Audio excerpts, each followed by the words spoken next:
YS Vivekananda Reddy మృతిపై పోలీసులు దర్యాప్తు ముమ్మరం చేశారు. వైఎస్ వివేకానంద మృతి చెందిన ఇంటిని తమ ఆధీనంలోకి తీసుకున్న పోలీసులు క్లూస్ టీంతో ఆధారాలు సేకరించారు. హత్య కోణం ఉన్నట్టు భావిస్తున్న పోలీసులు డాగ్ స్క్వాడ్తో గాలించారు. వివేకానందరెడ్డి నిద్రించిన బెడ్రూమ్ నుంచి ఇంటి ఆవరణ వరకు వచ్చిన డాగ్ స్క్వాడ్ అక్కడే ఆగిపోయింది. ఇంటి ఆవరణలో తిరగాడటంతో ఏమైనా ఆధారాలు లభిస్తాయా అని పోలీసులు శోధిస్తున్నారు.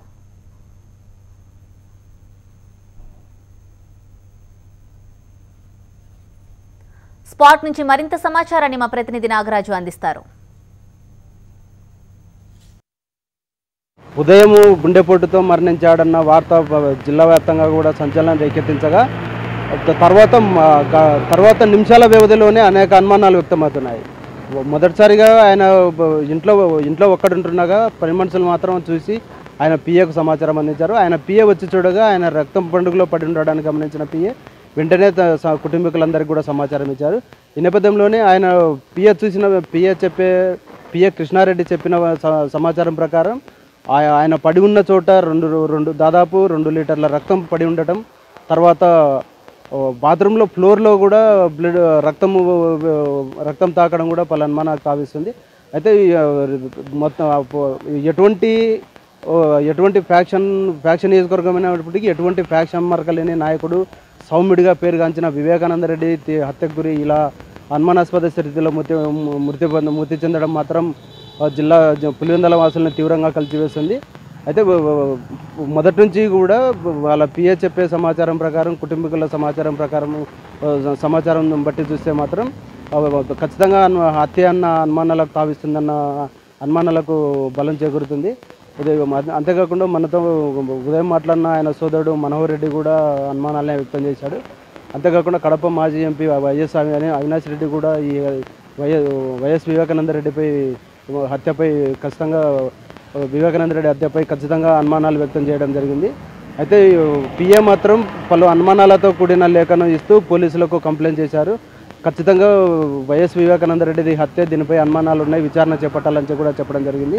మొత్తంగా అయితే విషయం తెలుసుకున్న క్లూస్ టీమ్ కావచ్చు, పోలీసులు కావచ్చు, ఉదయాన్నే ఇంటి దగ్గరకు వచ్చి విచారణకు సైతం చేపట్టారు. క్లూస్ టీమ్ కూడా ఇంట్లోకి వెళ్ళి నిశ్చితంగా రక్తం మడుగులు పడి ఉన్న చోట ప్రాంతాలతో పాటు బాత్రూమ్ ప్రాంతాలను కూడా నిశ్చితంగా పరిశీలించారు. అంతేకాకుండా డాగ్ స్క్వాడ్తో కూడా ప్రత్యేకంగా అనువనువు గాలింపు చేపట్టారు. అయితే డాగ్ స్క్వాడ్ కూడా ఇంట్లో నుంచి బయటకు వచ్చిన అనంతరం మళ్ళీ ఇంట్లోకి వెళ్ళి మళ్ళీ కాంపౌండ్లో తిరగడం, తర్వాత కాంపౌండ్ దాటి బయటికి రావడం, మళ్ళీ ఇంట్లోకి వెళ్ళడం, ఇటువంటి ఈ విధంగా విచారణ జరిగింది. అయితే మొత్తం మీద సౌమ్యుడిగా పేరుగాంచిన వైఎస్ వివేకానందరెడ్డి మరణం ఇలాంటి అనుమానాస్పదాలకు తావియడం, సంచలనాన్ని రేకెత్తించడం మాత్రం జిల్లా వాసులని అందరినీ కూడా కలిసివేస్తుంది.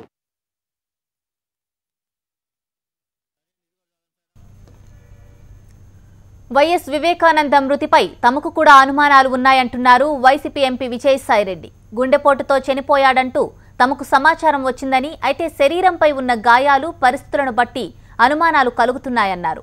హైదరాబాద్ నుంచి జగన్ మరి కాసేపట్లో బయలుదేరుతారన్న ఆయన ఈరోజు సాయంత్రం లేదా రేపు అంత్యక్రియలు జరుగుతాయన్నారు. వైఎస్ వివేకానందరెడ్డి గారు గుండెపోటుతో మరణించారన్నటువంటి సమాచారం ఇక్కడ మాకు అందింది. ఆ యొక్క దేహాన్ని అవన్నిటినీ కూడా పరిసర ప్రాంతాలన్నింటినీ కానీ పరిశీలించి చూసినట్లయితే మాకు వస్తున్నటువంటి సమాచారం ప్రకారం ఇది ఒక అనుమానాస్పద మృతిగా భావించడం జరిగింది.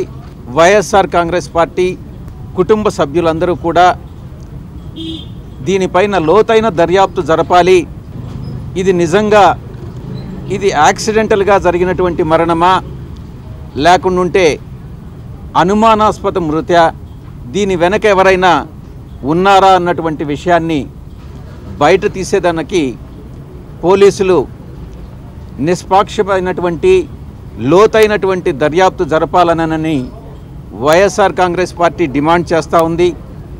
కుటుంబ సభ్యులు అందరం కూడా దీని మీద లోతైన దర్యాప్తు జరపాలని మేము డిమాండ్ చేస్తూ ఉన్నాం.